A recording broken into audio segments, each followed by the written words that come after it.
bahwa saudari Zabarij Al-Fuadah lahir di Lamongan tanggal 16 bulan 5 tahun 1999, judul skripsi pengaruh program Kes Wakaf Link Sukuk di Badan Wakaf Indonesia terhadap kesejahteraan masyarakat dengan penguji pertama Bapak Dr. Hendra Khalid MA, kemudian penguji kedua Bapak Mulfi Aulia MA, dan pembimbing Ustazah Amirah Ahmad LC ME SY.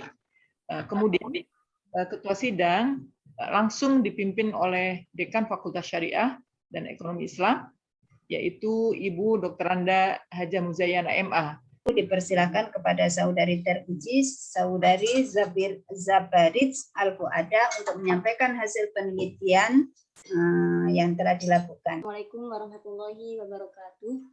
Saya hormati penguji pertama Bapak Dr. Hendra Khalid MA.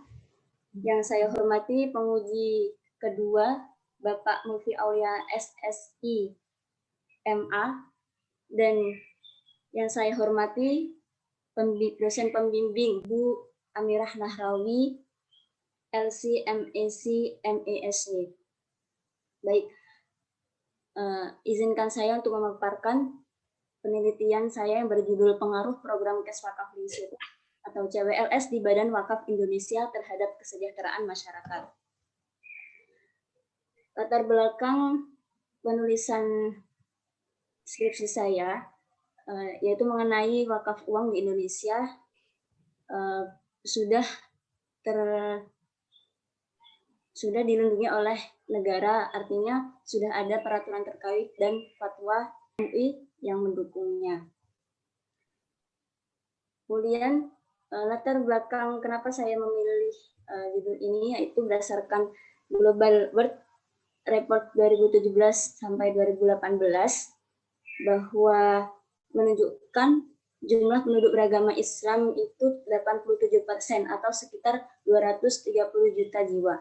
Artinya mayoritas penduduk di Indonesia adalah Muslim atau beragama Islam, dan hal ini berpeluang atau memiliki potensi perkembangan wakaf di Indonesia.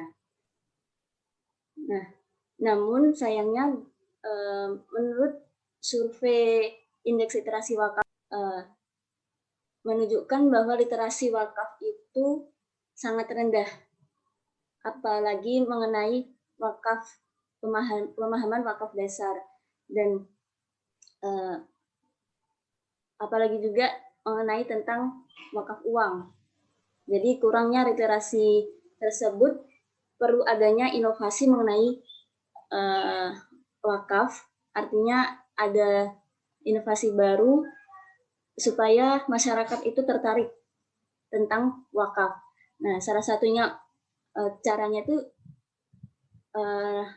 BWI dan otoritas yang lain membuat program yang salah satunya namanya programnya Kes Wakaf Link Sukuk. Kes Wakaf Link Sukuk ini melibatkan atau menggabungkan wakaf dengan sukuk, tentunya untuk mensejahterakan masyarakat. Rumusan masalah yang ada di penelitian saya ada 2 poin, yaitu bagaimana praktik pengelolaan dana wakaf dalam program CWLS, khususnya SW001 di Badan Wakaf Indonesia. Yang kedua, mengenai sejauh manakah pencapaian program CWLS seri 1.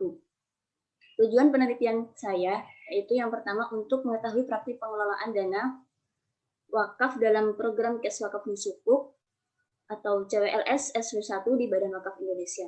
Yang kedua, untuk mengukur bagaimana seberapakah tingkat pencapaian program CWLS seri 1 ini.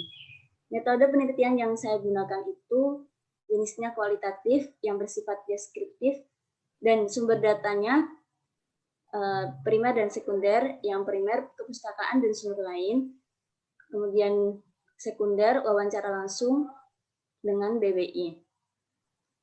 Di bab 2 saya membahas tentang wakaf, wakaf uang dan regulasinya. Kemudian di bab 3 saya membahas tentang sejarah kas wakaf sukuk, khususnya seri 1 dan perundang-undangannya. Perkembangan CWLS ini sudah menerbitkan 3 batch. Yang pertama, CWLS menggunakan model private placement. Kemudian CWLS yang kedua itu retail. Yang pertama retail. Yang kedua penerbitan yang kedua retail itu di dalam SWR 002. Tidak hanya Badan Wakaf Indonesia yang tidak hanya BBI yang mengelola, namun juga Bank Indonesia, Kementerian Keuangan, Kementerian Agama, dan LKSPBU yang menunjang bagaimana pengelolaannya itu optimal. Nah, mengenai mekanisme CWLS, yang pertama dari wakif, dari wakaf uang, dari wakif berwakaf melalui berwakaf dengan uang diserahkan kepada Mitra Nadir atau LKSPBU, kemudian Mitra Nadir menempatkan dana wakaf uangnya kepada BBI. BBI mengelolanya dan membeli wakaf uang tersebut untuk dijadikan SBSN kepada Kementerian Keuangan. Dan Kementerian Keuangan itu membiayai proyek, dan hasil proyeknya itu membuahkan hasil atau keuntungannya dikembalikan kepada Mitra Nadir sesuai dengan kontrak. Nah, kemudian keuntungan dari hasil sukuk tadi itu BBI mempunyai program unggulan, yaitu merenovasi dan pembelian alat kesehatan, terutama di sektor kesehatan, dikhususkan di Rumah Sakit Mata Wakaf Ahmad Wardi di Banten. Kemudian selain itu juga layanan masyarakat seperti operasi katarak gratis dan pengadaan mobil ambulans.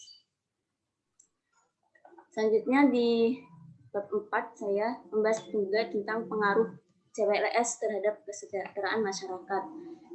Yaitu ada 3 poin: layanan kesehatan di Rumah Sakit Mata Ahmad Wardi, terus pencapaian CWLS, bagaimana tentang pengembangannya dan meningkatkan kepercayaan masyarakat, dan dari imbal hasil yang diperoleh melalui CWLS sebagai bentuk pemulihan keuangan di masa pandemi COVID-19.